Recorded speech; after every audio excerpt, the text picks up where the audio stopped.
Daar kom dae wat ons almal baie onseker is en daar allerlei gedagtes in ons kop kom oor wat alles verkeerd kan loop. Voor 'n operasie, as ons by 'n nuwe werk of plek kom, as 'n nuwe seisoen in ons lewe aanbreek of as ons iemand of iets baie kosbaars verloor. Ons is onseker want ons weet nie hoe ons dit gaan maak nie. In Joshua 1 vers 1 tot 5 hoor ons dat die Here vir Joshua sê om met die Israeliete die beloofde land te gaan inneem.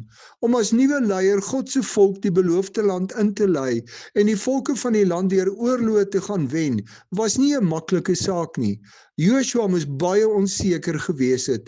Sal hy dit kan doen? Sal die mense saam met hom gaan? Sal hulle sukses behaal?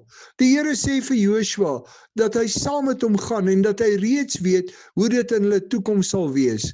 Die Here sê dis duidelik dat hy die God vir vandag, môre en elke dag is. Soos die Here in Jesaja 41 vers 8 sê, hy is die eerste en wanneer die laaste dinge gebeur, sal hy nog altyd die Here wees.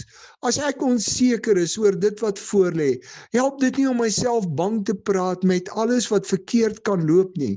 Ek moet liewer vashou aan die Here wat homself in liefde vir my gegee het, nog altyd getrou was, my deur al die donker tye gedra het en ook reeds my toekoms in sy hand het. Wat doen jy as jy onseker is?